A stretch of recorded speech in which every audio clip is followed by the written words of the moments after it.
हम्म। ये स्क्रीन पर आपके आ रहा है कुछ? Yes, sir. Hmm. Now today the chapter is estimation of maximum rate of runoff or flood discharge. So please tell me the what is runoff or what is flood discharge?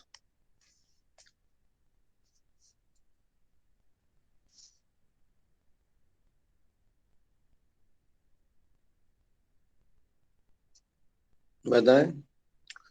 Run of क्या होता है? Sir, run of जो भी surface पर water flow करता है उसको कहते हैं, और फ्लड डिस्चार्ज जो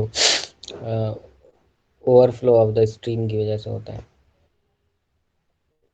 नहीं, वो तो फ्लड हुआ। फ्लड डिस्चार्ज क्या होता है? वो जो कह रहे हैं ओवरफ्लो स्टीम की वजह से होता है वो फ्लड होता है। लेकिन फ्लड डिस्चार्ज क्या होता है? वो तो फ्लड की डिफाइन किया आपने।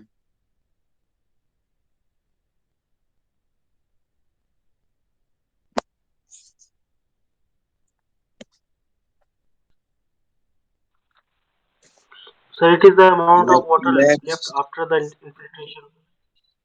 Maximum discharge known as the flood discharge. Discharge अब आता है कि डिस्चार्ज क्या होता है।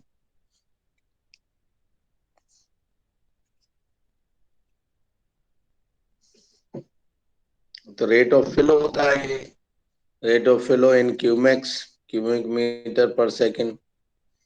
तो अब समझ में आया। फ्लड डिस्चार्ज जो मैक्स या discharge maximum discharge known as the flood discharge for a particular year और टाइम और इंटरवल। रन ऑफ जो है जैसे आपने बताया, सही बताया कि flow over the surface after precipitation. और flood discharge means the maximum discharge of for a particular period of interval, maximum discharge or discharge the rate of flow cubic meter per second. Now physical indicate अब ये there are four methods by physical indication of the past floods, by flood discharge formula, by flood frequency studies, by unit hydrograph. अब इसमें जो physical indication क्या है कि जो लोगों ने ऑब्जर्व किया फिजिकली। अब फॉर एग्जांपल जैसे वे पहले ही टर्न पर फर्स्ट टर्न पे एक्सपेंड किया था जनरेशन। तो जनरेशन ड्यूरेशन कितना होता है बताएं? जनरेशन ड्यूरेशन कितना होता है? एक जनरेशन कितने साल की होती है? सर 35। 35। तो हम 35 का अगर डेटा मालूम कर लें तो हमारा काम हो जाएगा। तो इसमें यही बताया है कि पहले जमाने में ये देखिए the old persons in the villages situated on the bank of the river may be contacted to know the maximum water level attained in the past 35 years. The cross section of the river may be plotted. अब इसमें practically हमने किया है। एक consultancy हमारे पास आई थी, मतलब एक रिवर की, उस पर हमें कॉजवे कंस्ट्रक्ट डिजाइन करना था। तो उस पर हमने जाकर के विलेज गए रिवर के। तो अब डिपार्टमेंट से पूछा इसका डिस्चार्ज बताइए, फ्लड डिस्चार्ज जाके लेवल पता चले। तो फिर उनका था हमारे पास तो कोई डेटा नहीं है। तो हम गए साइट पर, बहुत दूर बदायूं में। फिर वहां रिवर के पास जो विलेज था,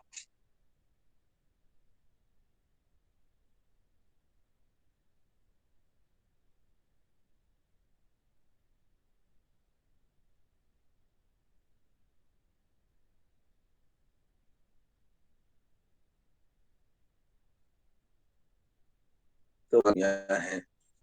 तो उन्होंने बताया एक मंदिर था, एक पीपल का पेड़ था, और वो एक टीले पे, रिवर के किनारे एक टीले पे खड़ा, यानी मिट्टी का ढेर था, उस पर वो बना हुआ था मंदिर।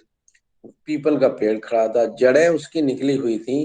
उससे पता चल रहा था कि यहाँ जो वाटर यहाँ इस लेवल तक आता है, और कटाव भी उसका सॉइल का था, और जड़ें भी दिखाई दे रही थी, तो कंफर्म भी हो रहा था।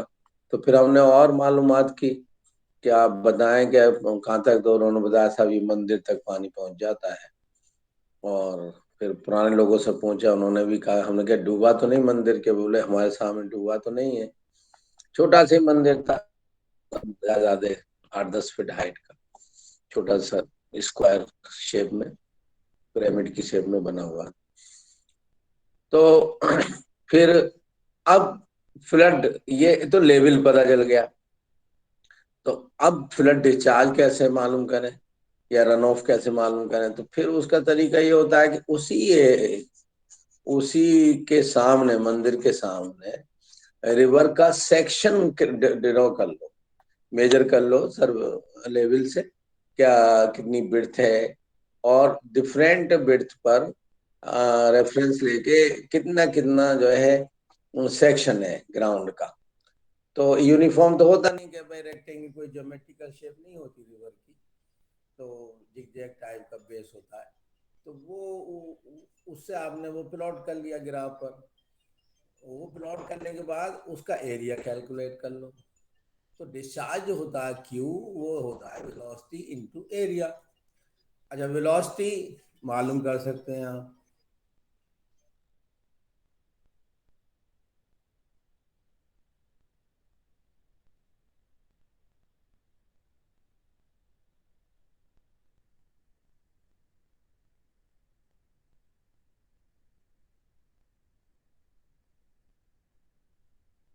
आवाज आ रही है? हेलो। Yes sir. यस हाँ, सर। चलो अब स्क्रीन शेयर करना, बीच में डिस्टर्ब।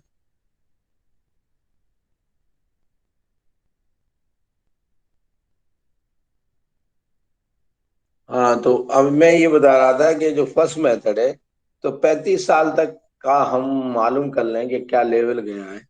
तो उस लेवल तक का ये मालूम हो गया कि इस लेवल तक वाटर का एरिया लेंगे, वो लेवल मालूम हो गया, और एरिया बनाया तो वो मैक्सिमम वाटर लेवल हो गया।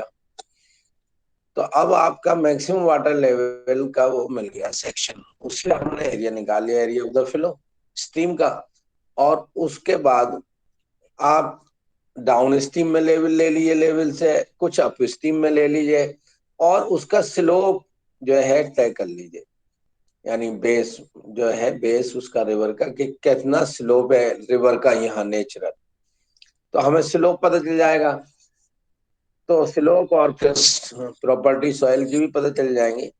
तो हम कोई चेजीज बहुत से उन्होंने फार्मूले दिए वेलोसिटी के, तो उस फार्मूले से वेलोसिटी, मैनिंग्स है, चेजीज हैं, उनसे वेलोसिटी निकाल लेंगे। और क्योंकि जब हमें वेटेड पेरीमीटर भी उसमें यूज होती है, तो एरिया मालूम है, वेटेड पेरीमीटर, मीन डेप्थ निकाल लेंगे, हाइड्रोलिक रेडियस। तो इस तरह से we can calculate the discharge, maximum discharge. So that is called the flood discharge. Physical method we can determine with the help of inquiry of the villagers and some technical.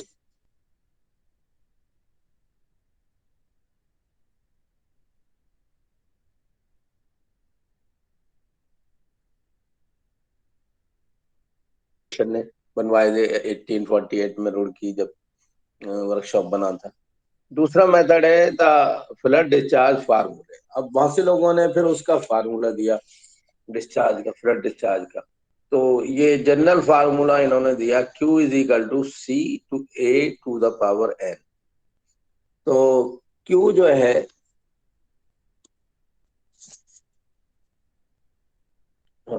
Q flood discharge है, A capital जो है catchment area है, N flood index है, C जो है flood coefficient है। तो इस तरह से फिर डिफरेंट लोगों ने इस पर वर्क किया, और N की वैल्यू जो C A की पावर N है, तो N की वैल्यू उन्होंने अपने एम्पेरिकल वैल्यू कहलाती हैं। ये उन्होंने अपने प्रैक्टिकल किया, यानी रिसर्च, उससे एन की वैल्यू दे दी। तो ये दक्षिण फार्मूला दिया, दक्षिण में ये यूज हुआ है उधर के एरिया में, वहाँ की टोपोग्राफी के लिए फिट होगा लोकेशन। अब ये डिपेंड करता है जो सी और एन, साइज पर, शेप पर, location of catchment, topography of the catchment, intensity and duration of rainfall, and distribution pattern of the storm over the basin. These are the factors. When C or N depend on these factors. तो इसलिए ये very करेंगे, exact आप नहीं निकाल सकते।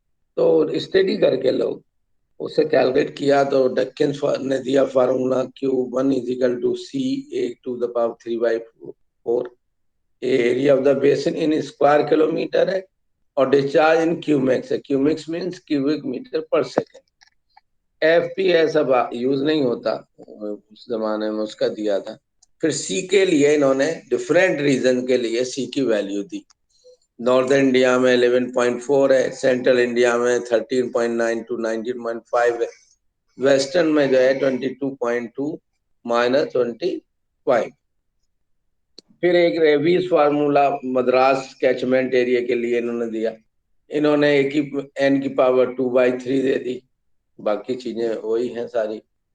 और अब इसमें सी की वैल्यू इन्होंने जो है एरिया विद इन 20, अब इस उन्होंने लोकेशन के हिसाब से दिया कि area within 20 kilometre from the coast.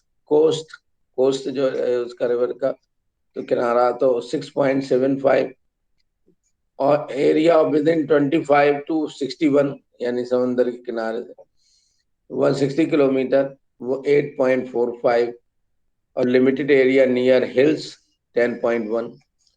फिर ये एक इंग्लिश फार्मूला दिया गया, ये जो है 123। ये सब रिसर्च करके निकलते हैं, ये कोफिशिएंट जो आ रहे हैं 123 कहाँ से आ गया, तो मैं अपनी रिसर्च करके ये वैल्यू दी है 10.4, और अप्रोक्सीमेटली ये हो जाए ए की पावर हाफ। फिर नवाब जंग बहादुर फार्मूला, ये हैदराबाद के थे नवाब, उन्होंने ये फार्मूला, ये वहाँ लेक्स, वो लेक्स हैं, उन्हें लेक्स को कहते हैं ये सागर हो। तो उम्दा सागर, हुसैन सागर, ये तेरे सागर है वहाँ हैदराबाद में, मैं गया हूँ वहाँ, देखा है। तो वहाँ बैराज वगैरह ये भी बने हुए हैं, वो बने हुए हैं स्पिलवे वगैरह लेक्स में। तो काफी नवाबीन ने भी काम किया इस पर, तो फार्मूला निकालने के लिए तो इन्होंने अपना फार्मूला दिया। इस तरह से फेनिंग्स ने फार्मूला दिया, उसने एन की वैल्यू 5/6 दे दी। तो अगर आप देखें तो काफी वेरिएशन है, लेकिन वेरिएशन क्यों है कि इन लोगों ने डिफरेंट एरिया और डिफरेंट लोकेशंस पे काम किया है, तो ये वेरी कर रही हैं चीजें। क्रेजर्स फार्मूला है, ये अमेरिका में के कैचमेंट के लिए एफपीएस में ही दिया है। ये फिलर्स फार्मूला है, तो इन्होंने और बढ़ा दिया, इन्होंने T number of year after which such flood is to be reoccur, यानी इसमें इन्होंने ये भी कंसिडर किया कि जो मैक्सिमम फ्लड जो है कितनी बार जो है जो अकर हुई है, तो वो भी इसमें इंक्लूड कर दिया, तो और एक्यूरेट हो जाएगा। तो इस तरह से लोगों ने इस पर काम किया है, और ये फार्मूले दिए हैं, इनकी हेल्प से हम जो है फ्लड डिस्चार्ज कैलकुलेट कर सकते हैं। फिर फ्लड फ्रीक्वेंसी मेथड स्टडीज की लोगों ने, क्योंकि फ्लड फ्रीक्वेंसी क्या होता है, since the exact sequence of stream flow for future years can not be predicted.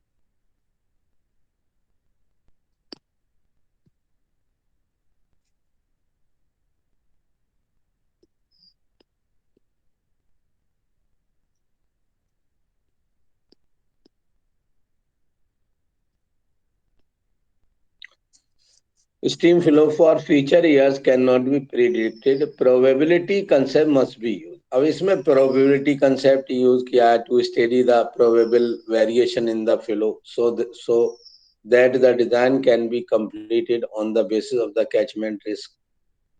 अब इसमें फ्लड फ्रीक्वेंसी क्या होता है? Flood frequency denoted like likelihood of flood being equal or exceed। For example 10% frequency है, इसका मतलब ये है कि 100 चांस में से 10 चांस ऐसे हैं जिसमें इक्वल और एक्सीड हुआ, कम नहीं रहा। नहीं, 10 बार ऐसा हुआ कि या तो जो जो मैक्सिमम डिस्चार्ज है उसके बराबर रहा या उससे ज्यादा रहा, जो पहले अकर हो चुका है। फिर एक है रिकरेंस इंटरवल। रिकरेंस इंटरवल क्या होता है कि interval denoted the number of years in which a flood can be expected once. यानी 20 साल में एक बार हुआ, 50 साल में एक बार हुआ, तो ये TR वो हो जाएगा। ठीक है, यानी 100 अपॉन एफ फ्रीक्वेंसी।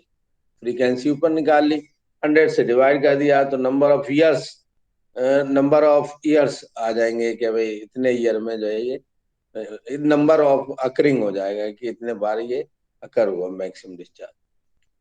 तो डिटर्मिनेशन ऑफ रिकरिंग इंटरवल कैसे निकालेंगे? तो हमने क्या किया कि highest flood level should be place at top, यानी हमने जो रिकॉर्ड किए लेवल्स डिफरेंट ईयर्स के, तो जो सबसे ज्यादा था वो टॉप पे किया, फिर उससे कम वाला, फिर उससे कम वाला, एंड सो ऑन, इसी तरह से सारे रिकॉर्ड किए। तो the lowest flood will be at the bottom with a serial number N. जाहिर है 1 to n से सीरियल हुआ, यानी 1 2 3 n तक हो गया, एन पे लोएस्ट होगा जब हमने जहां एंड कर दिया।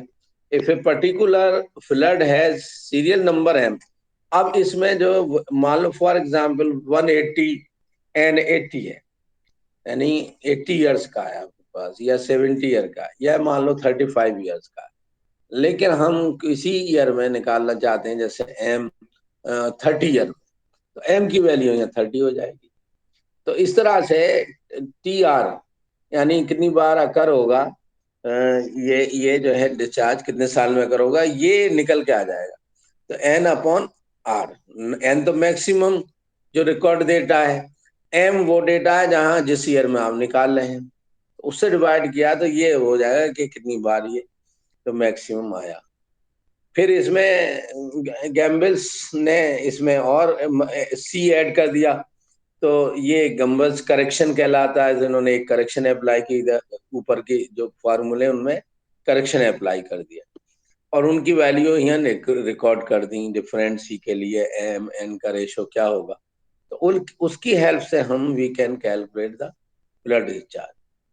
फिर एक और गम्बल्स मेथड दिया उन्होंने, तो उन्होंने Q1 Q2 Qn तक, यानी number of discharge measure record किया फ्लड का, और probability of occurrence of a value equal और less to Q is given by, यानी ये इन्होंने फार्मूले दिए। क्या जो अक्रेंस वैल्यू है फ्लड की, वो क्यू वो क्या कैसे निकालेंगे? तो P is equal to E-1, Z is equal to E-Y, Y is equal to Q-QF। अब QF क्या है? The value of flood discharge having highest frequency, ये तो उससे एवरेज निकाल लेंगे हम। तो सिग्मा एक्स इस फार्मूले से निकाल लेंगे कि Q1 - Q average, Q2 - Q average का स्क्वायर, इतना नंबर ऑफ टाइम जितना भी हुआ होगा, तो वो सब इससे सिग्मा एक्स निकाल लिया। तो फिर उसके बाद ये प्लॉट करेंगे ग्राफ, और फिर इसकी हेल्प से ए कांस्टेंट निकाल लेंगे, और फिर जो है recurrence interval of Q in years T is TR given, यानी 1 - 1P की वैल्यू निकाल लेंगे। तो इस तरह से इस मेथड का यूज करेंगे।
पाँच हजार 536 जन। ये कैसा अलग अलग है, ये अलग अलग ये कहेगा 12 मार्च, ये आपका है फरवरी, 1 फरवरी से 28 फरवरी, और ये भी जो 28 फरवरी, इसमें 32, अच्छा ये दिया 536।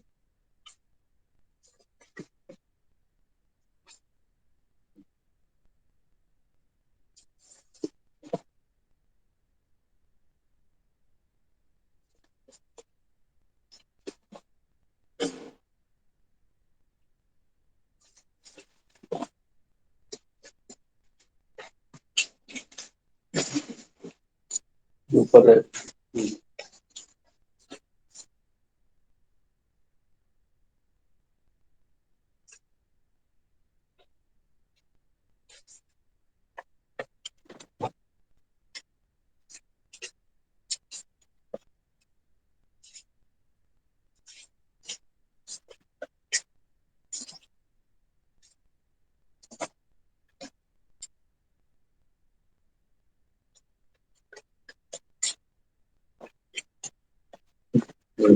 हम्म,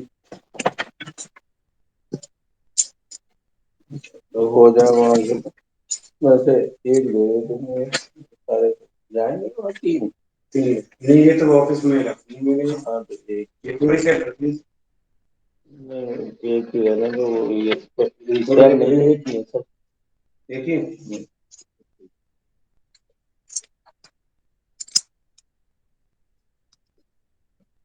जी सॉरी।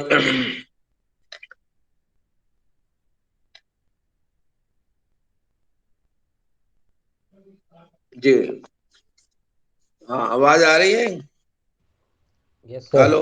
हाँ, सॉरी माफ करना, असल में काम वो जो एजेंसी का भी आ जाता है, जमा करने होते हैं पेपर वेपर आज टैक्स के। ये न्यू गैस एजेंसी मेरे अंडर में है, असल में उसका भी काम देखना पड़ता है। यूनिवर्सिटी गैस सप्लाई होती है उसी से, तो पैसे डलवाने होते हैं, फिर वो जो है फिर उसका मंथली ऑडिट होता है, फिर जीएसटी जमा होता है, पूरा काम है अच्छा खासा। तो वो लेके आया साइन के लिए, वो साइन की। अच्छा, तो ये इस तरह से ये फ्लड हम इसमें कैलकुलेट करते हैं, फ्लड फ्रीक्वेंसी स्टडी से। और फिर है हाइड्रोग्राफ मेथड से, मतलब भी कैलकुलेट करते हैं फ्लड को।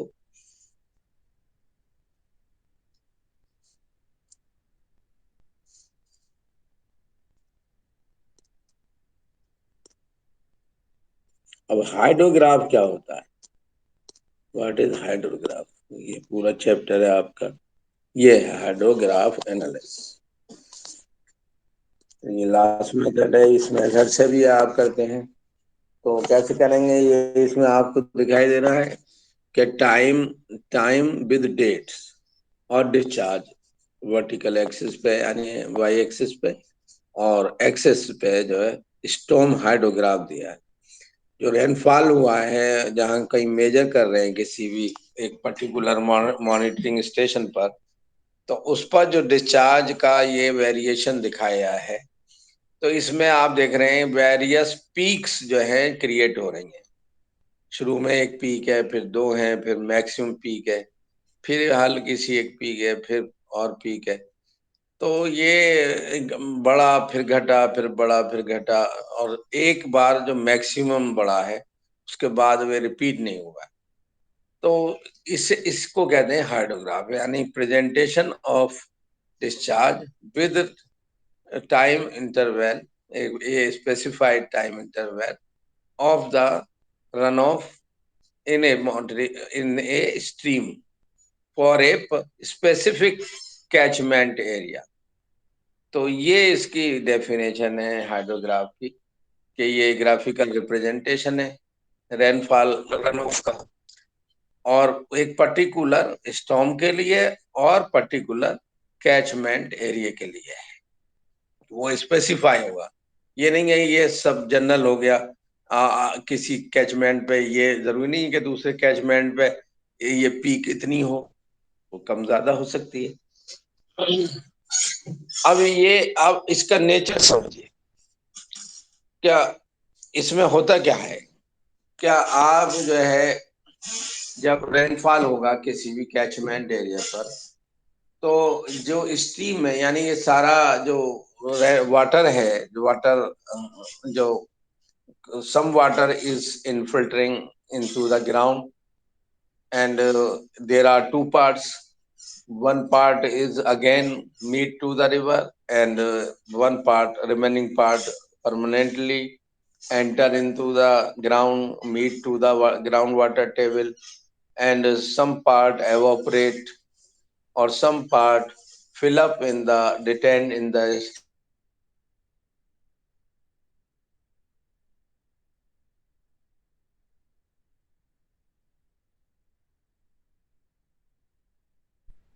So there are two part of runoff. One directly run on the surface, and other part run below the surface and meet to the after some time it meet to the river, or some water in the depression that is also meet to the stream. तो इसी वजह से ये जो है, अब इसका जो हाउ टू मेजर, अब एक स्टेशन आपने डिसाइड किया, कोई मॉनिटरिंग स्टेशन आपने सेट कर लिया किसी पर्टिकुलर पॉइंट पर जहां कैचमेंट का आउटलेट है। तो अब उसमें जैसे रेनफॉल होगा, फॉर एग्जांपल पूरे एरिया पर रेनफॉल होगा, तो ये रेनफॉल का सबसे पहले वाटर कहाँ से आएगा? जो उसमें एक लेवल है स्ट्रीम में ऑलरेडी फ्लो कर रहा है, अब उसमें फ्लो थोड़ा सा बढ़ा, तो वो फ्लो जो है वो कौन से वाटर से बढ़ेगा? सबसे पहले कौन सा वाटर इसको बढ़ाएगा? बताया जरा इसका आंसर।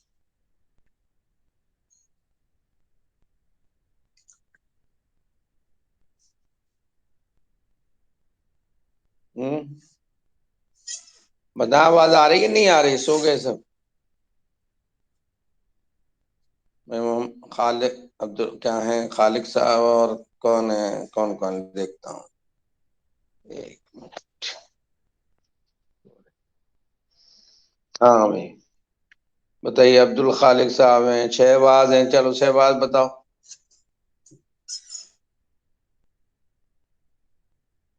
हैं? सरफेस तो पूरा हुआ, कैचमेंट हम तो ये बता रहे हैं कि एक कैचमेंट है वो बड़ा सा 25 किलोमीटर स्क्वायर, और अब रिवर आउटलेट पे आपने स्टेशन लगा रखा है, तो सबसे पहले वाटर जो है वहां जो आपके पास कहाँ से पहुंचेगा? रेनफॉल शुरू हुई, ये सवाल है छोटा सा। अब इसका जवाब आप बताइए, कौन सा वाटर सबसे पहले पहुंचेगा?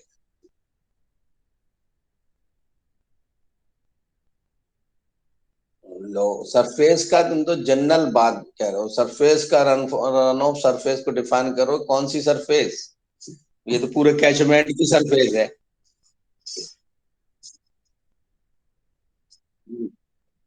लो, एबव द सरफेस पहले थोड़ी वो तो पहुंचेगा एबव द सरफेस, उस सरफेस में भी कहाँ का वाटर पहले पहुंचेगा, ये सवाल है।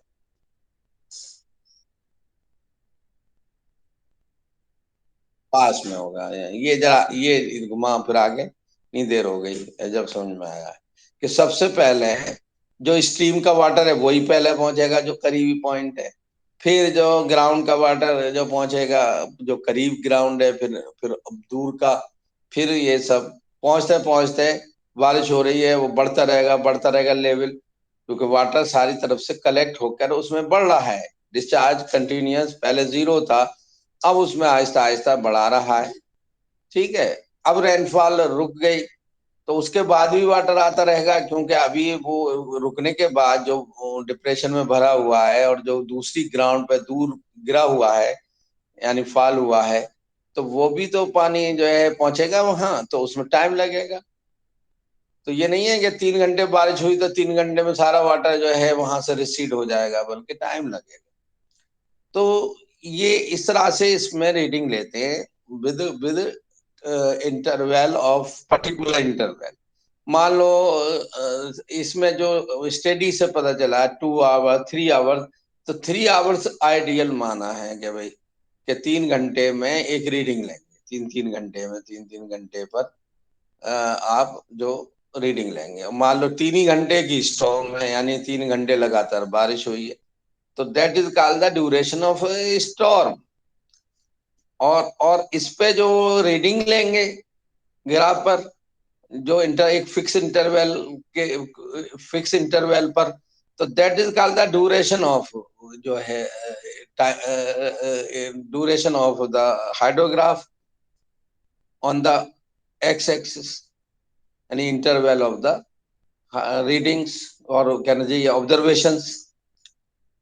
तो उसी के रेफरेंस में कितना डिस्चार्ज होगा वो इसमें मेजर करके प्लॉट करेंगे।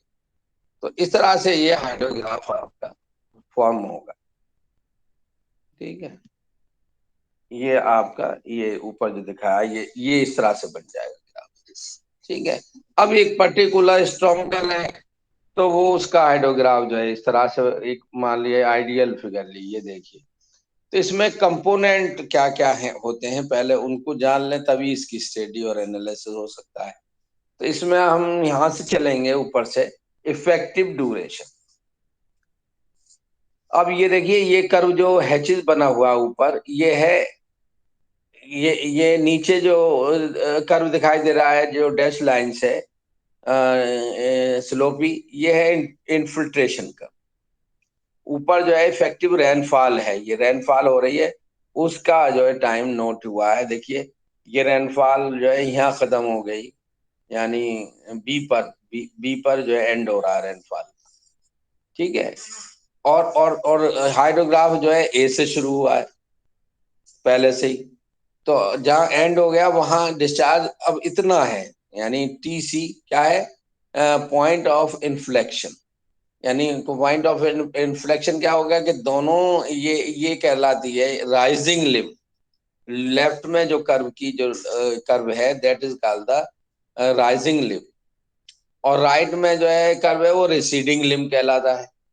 और इस राइजिंग लिम और रिसीडिंग लिम पर जो एक पर्टिकुलर टाइम पर जो डिस्चार्ज बराबर होगा, और उसका जो बीच में जो वो है टाइम, दैट इज टीसी।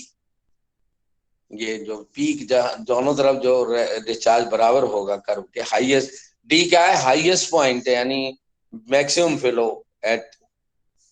तो ये अब इसी के रेफरेंस में आप देखेंगे कि टी आर क्या है, और टी आर जो है ये देखिए, जहां जहां ये पॉइंट शुरू हुआ है आपका, यानी पॉइंट ऑफ इन्फ्लेक्शन जो राइजिंग लिम पर, उससे और एंड तक, यानी जहां जहां जहां जो है ग्राफ का जो लेवल, पहला जो लेवल था उस लेवल पे आ जाएगा डिस्चार्ज, या जीरो डिस्चार्ज हो जाएगा, उस तक का टाइम टी आर है। ए बी क्या है, ए बी जो है ग्राउंड वाटर लेवल है, नीचे देखें तो ए बी जो है ग्राउंड लेवल वाटर है।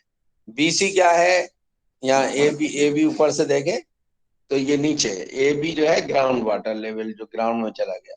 और बी सी क्या है, इन्फ्लुएंट स्टीम, यानी जो स्टीम में इन्फ्लुएंट होगा। और सी डी क्या है, जो जो ओवर ग्राउंड फ्लो हो गया। तो जो रन ऑफ होगा वो बी डी होगा, यानी बीसीबी रन ऑफ में ऐड होता है। तो इसीलिए ये जो चेन लाइन बनी हुई है नीचे, ए स्मॉल बी कैपिटल बी फिर सी, ये जो लाइन है वो बेस फ्लो कहलाता है। इसके नीचे जो है बेस फ्लो कहलाता है, इसके ऊपर बेस फ्लो कहलाता है, और इससे नीचे जो वाटर जाएगा वो ग्राउंड में चला जाएगा। तो ये जो ऊपर है ए बी बी सी के, ये भी रन ऑफ का पार्ट है। तो 2 पार्ट हुए इसमें। अगर हम डी पर डिस्चार्ज मालूम करें तो रन ऑफ क्या होगा, बी सी प्लस डी, यानी बी और डी के बीच में जो रीडिंग होगी that will be the net runoff discharge. अच्छा, area of A B C D direct runoff होगा। देखिए A B C D, A B C D, ये मतलब पूरा कर्व का एरिया, यानी ए बी सी के ऊपर टोटल एरिया का सम कर लें, that is called the direct run. और नीचे टाइम दिया ही हुआ है और राइट में जो है डिस्चार्ज दिया हुआ है। अब इसमें जो जहां पीक, यानी इसके सेंटर से इफेक्टिव ड्यूरेशन, इसका जो सेंटर है रेनफॉल का, उसके सेंटर से और मैक्सिमम पीक तक जो टाइम है जो टीपी कहला जाए। तो ये इसके कंपोनेंट पार्ट है, मतलब हाइड्रोग्राफ के।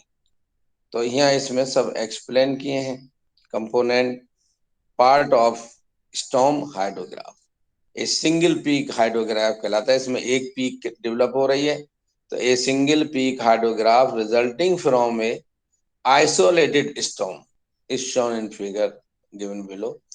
A is the area of the point of rise, D is the peak अभी बताया, and E is the point of inflection on the recession curve. Recession curve बता दिया, राइट साइड का है। As stated earlier, rain water exclusive of water withheld as basin recharge may follow three paths to the stream. Overland flow surface runoff कहलाता है, और inflow इंटरफ्लो influential stream कहलाता है, और ground water flow effluent stream कहलाता है। तो effluent कहाँ जा रहा है? ग्राउंड वाटर में। इन्फ्लुएंट क्यों कह रहे हैं? ये रिवर में वापस आ रहा है, इसलिए इन्फ्लुएंट कह रहे हैं। और एक्सप्लुएंट जो रिवर से बाहर चला गया यानी ग्राउंड में चला गया, उसे एफ्लुएंट कह रहे हैं। ओवरलैंड ओवरफ्लो और interflow and frequency group together as direct runoff. जो अभी मैंने बताया ए बी, बी और डी के बीच का जो है वो direct runoff. Much of the low water flow of stream is derived from groundwater in a storm hydrograph. The direct runoff and the groundwater runoff are separated by the following procedure. ये इस जो लाइनें दी हैं इसके procedure से अब इसमें procedure दिया है। पहला है external, the recession of the flow existing prior to the storm to a point under the peak or crest of the hydrograph line AB. Line AB देखिए ये दिया ना, ये इससे बी में जो था ये स्ट्रीम से पहले है, यानी स्टॉर्म से पहले। सेकंड है select a point C on the recession limb of the hydrograph and days after the peak join the point B and C. ये देखिए B और C, B और C, ये है B और C, ये C है और ये B है।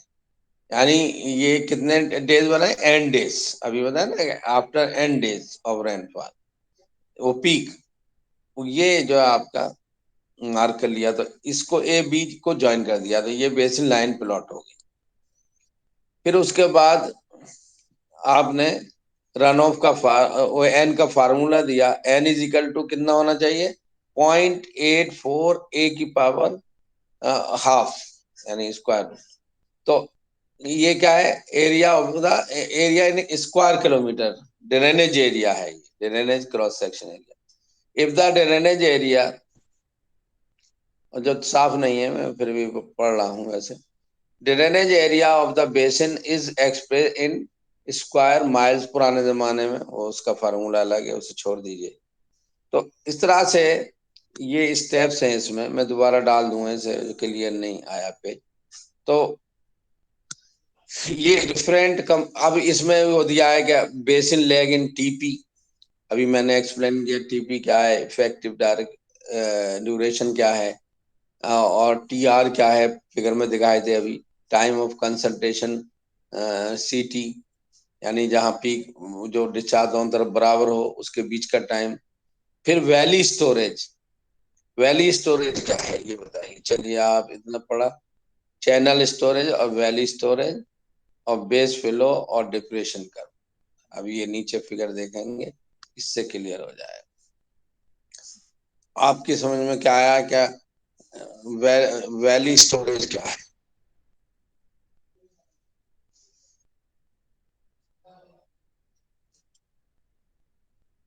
बोलिए।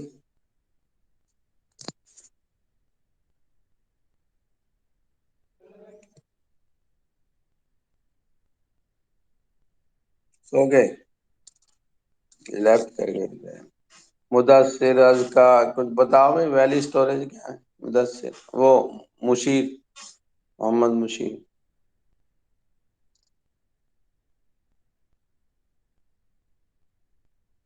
चैनल स्टोरेज, वैली स्टोरेज, बताइए। सब सो रहे हो, बोल ही नहीं रहे।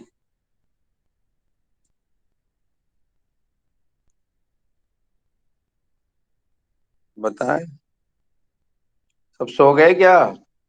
आवाज आ रही है नहीं आ रही है, पहले से ही बताए। Yes sir. तो बताओ वैली स्टोरेज क्या है? चलो उसका बोल लेंगे। क्या सर समझे? इनिशियली जो रिवर में डिस्चार्ज होता है हाँ उसे हाँ। तो वैली वो जो, स्टोरेज। और वो चैनल स्टोरेज जो जो आफ्टर जो है रेनफॉल, जो उसके बीच में जो एक एक वो बनेगी ना स्लाइस, जो एक हाइट के साथ वाटर जो फ्लो करेगा, सामने से देखें तो एक एक, एक हाइट पर वाटर आएगा जो एबव द वैली स्टोरेज, वो चैनल स्टोरेज होगा। तो इस यस सर। हाँ, तो ये जो चैनल स्टोरेज है, ये आफ्टर जो स्टॉपिंग द रेनफॉल, ये पीक के बाद रिसेशन यानी कम होना शुरू हो जाएगा। इससे ये समझाने की कोशिश कर रहे हैं, समझ रहे हैं? क्या ये जो हम फ्लो देख रहे हैं रिवर के क्रॉस सेक्शन पर, तो उस पे ये बता रहे हैं क्या, ये जो ये है आपका, ये इसमें जो ये देखिए,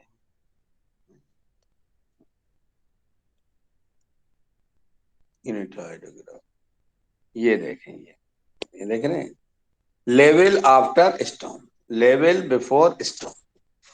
तो ये जो वाटर टेबल आफ्टर स्टॉर्म है, और वाटर टेबल बिलो स्टॉर्म। तो इसमें ये जो वाटर ये है बिटवीन दीज टू लेवल, ये ड्यू टू रेनफॉल है, जो स्टॉर्म है।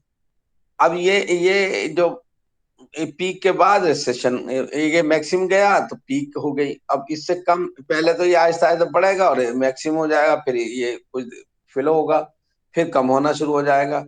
तो उसका जो नेट रिजल्ट है वो नीचे देखिए आ रहा है। क्या पहले जो है देखिए ए पर था, पहले थोड़ा कम हुआ, फिर बढ़ना शुरू हुआ, और कुछ देखिए नीचे जा रहा है, एक्चुअल ग्राउंड वाटर में जा रहा है। और फिर ये जो है हमने अज्यूम बेस फ्लो मान लिया है ABC, ये अज्यूम बेस फ्लो है। तो ये क्या ये शो कर रहा है कि ये जो इसके बीच में एक्चुअल ग्राउंड वाटर लेवल और इस अज्यूम बेस फ्लो के बीच का वाटर, ये दोबारा से रिवर में आ जाएगा। ठीक है, तो ये बहुत देर तक जो है वाटर इसमें आता रहेगा रिवर में, तो इसलिए ये रिसेशन लिम देख रहे हैं बड़ी है, यानी ज्यादा टाइम लगता है इसे रिसेशन होने में। पीक होने में कम टाइम लगता है, और रिसेशन होने में ज्यादा टाइम लगता है कि जो वाटर वो देर तक इधर उधर जो भर जाता है ग्राउंड में और डिप्रेशन में, वो निकल के वो फिर रिवर के अंदर दोबारा आता है। तो कंटिन्यूअस एक यहाँ चैनल जो फ्लो क्रिएट होता रहता है। तो इस तरह से ये जो है इसके टेक्निकल टर्म्स हैं। तो इनकी हेल्प से हम इसका एनालिसिस करेंगे। तो इसके बाद जो है यूनिट हाइड्रोग्राफ, इसको भी बताएंगे कि इसे फ्लड हाइड्रोग्राफ कैसे बनाते हैं नेक्स्ट टर्न पे, क्या कैसे प्लॉट करेंगे, डेटा दिया हुआ है। ये जरा फोटो इसके अच्छे नहीं आए, मैं दोबारा खींच के डालूंगा इसे। तो यूनिट हाइड्रोग्राफ मैन है जिसकी हेल्प से हम जो है फ्लड कैलकुलेट कर सकते हैं, रन ऑफ कैलकुलेट कर सकते हैं। और डेटा अगर हमारे पास ऑलरेडी, यानी हाइड्रोग्राफ से यूनिट हाइड्रोग्राफ बना सकते हैं, और यूनिट हाइड्रोग्राफ से फ्लड ग्राफ ग्राफ, यानी हमारे पास पुरानी रीडिंग में है in the form of unit hydrograph, then we can predict the hydrograph. और अगर हाइड्रोग्राफ है तो यूनिट हाइड्रोग्राफ बनाते हैं। तो ये हम नेक्स्ट टर्न पे एक्सप्लेन करेंगे यूनिट हाइड्रोग्राफ, और इस न्यूमेरिकल को भी समझाएंगे, और कुछ पूछना हो तो पूछ लीजिए।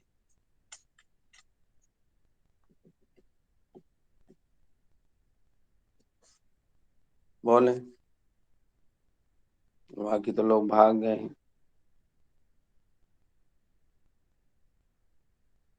समझ में नहीं आ रहा लग रहा है उनके। हम्म।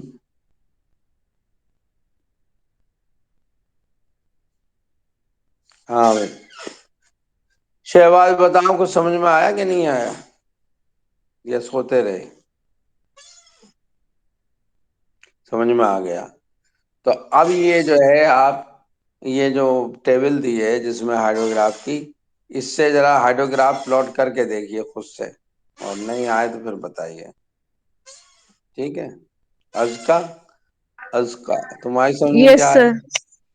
सर आ गया हाइड्रोग्राफ समझ में। सर उससे पहले जो आपने मेथड्स बताए थे, तो सर उसमें ये था कि कौन सा एप्लीकेबल ज्यादा रहेगा, मोस्ट रिलायबल कौन सा रहेगा। हाँ, उसमें इसमें कोई भी बहुत सारे रिलायबल हैं ना। नहीं है, नहीं है। हाँ, बिल्कुल सही सवाल किया है। अगर उसमें गौर करती तो उसमें नाम से ही पता चल रहा था। क्या वो, कहाँ साहब, कौन से वो थे, नवाब जंग बहादुर शाह बहादुर, तो वो कहाँ के थे, हैदराबाद के। तो उन्होंने स्टडी की हैदराबाद के उस पर, रिजर्वायर पर। तो वो फार्मूला हैदराबाद में सुटेबल रहेगा। दक्षिण भी उधर ही है, फिर इंग्लिश है तो वो दूसरी जगह कहीं, तो अंग्रेज होगा तो वो उसने और कहीं यूज किया। तो आप उस फार्मूले को पढ़िए तो उसी से आइडिया होगा कि ये फार्मूला कहाँ सुटेबल है। ये नहीं है कि आप जो अलीगढ़ में इन फार्मूलों को अप्लाई कर लें और सही डिस्चार्ज निकाल लें, तो इट इज इम्पॉसिबल। तो वो कोई पर्टिकुलर टाइम और वो प्लेस के लिए दिए हुए हैं, ये अलग अलग और डिफरेंट कंडीशंस पे डिपेंड करते हैं। यानी सॉइल कैसी है, रेनफॉल का पैटर्न क्या है। आप देखेंगे, अब केरला और यहाँ के रेनफॉल का पैटर्न आपको पता है क्या है? आपने कहीं रेनफॉल देखे होंगे अलीगढ़ में। कहाँ रहती हैं, अलीगढ़ में रहती हैं और कहीं रहती हैं? सर बुलंदशहर। हाँ, सर तो ये तो वो बात। सेमी एरिड रीजन में आता है। और हाँ, केरला में तो मानसून की। यहाँ जो रेनफॉल का पैटर्न क्या होता है, जरा एक्सप्लेन करिए शॉर्ट में, कैसे होती है, कब से कब तक होती है? सर यहाँ 10 जुलाई के बाद आती है। 10 जुलाई बाद, वैसे यहाँ का जो पीरियड दिया हुआ है वो दिया हुआ है जून, एंड ऑफ जून। यानी यहाँ 15 जून से मानसून को कहते हैं आने का एक्सपेक्टेशन होता है, और वो रहता है आपके सितंबर तक। ठीक है। थोड़ा बहुत आगे पीछे वो तो वेरिएशन होता रहता है।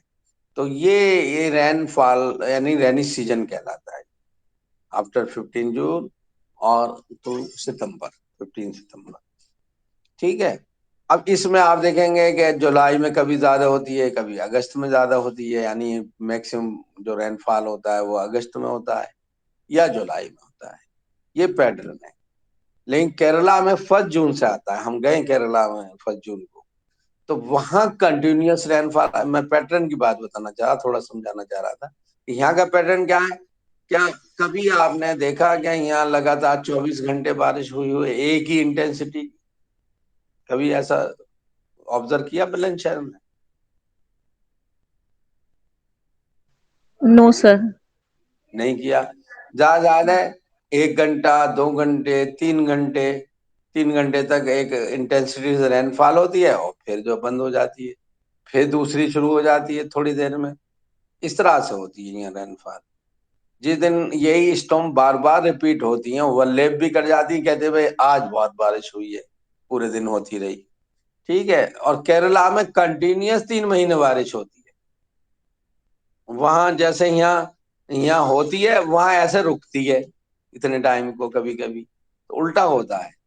तो वहां ज्यादा, और वहां समंदर बिल्कुल के किनारे केरला, तो इसलिए वाटर के फ्लड का ज्यादा प्रॉब्लम नहीं आता। समंदर में चला जाता है वाटर, वरना डूब जाए अगर इतनी बारिश यहाँ हो जाए तो, अलीगढ़ या बुलंदशहर।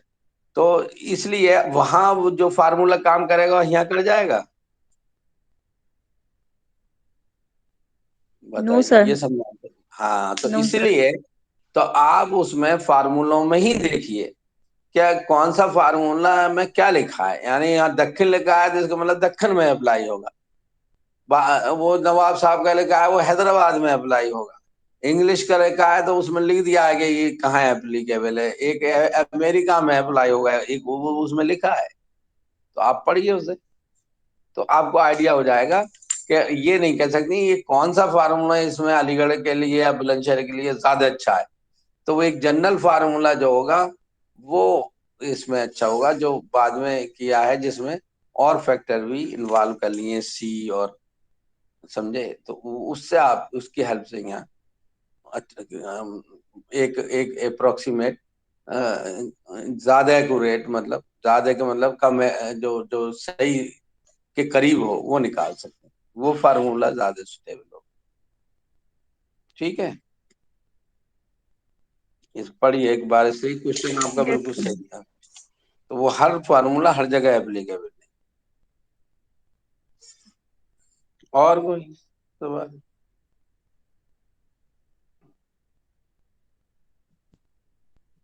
तो आपने देखा आपका कब तक चलेगा ये सेशन? पिछली बार मैंने कहा था कि मालूम करिए डिपार्टमेंट में रहते हैं, अच्छा वो कुछ नोटिस आते होंगे आपके जियोलॉजी डिपार्टमेंट के, नहीं मालूम? सर टेंटेटिव है, 10 अप्रैल भी हो सकती है, 4 अप्रैल भी थी। अच्छा अच्छा, हाँ तो वैसे तो 16 अप्रैल थी ये कंट्रोलर साहब ने शायद, 16 अप्रैल है लेवल। ठीक है, तो अंदाजा हो गया, तो अभी 1 महीना है, हो जाएगा इंशाल्लाह, करेंगे कुछ। ठीक है, थैंक यू वेरी मच।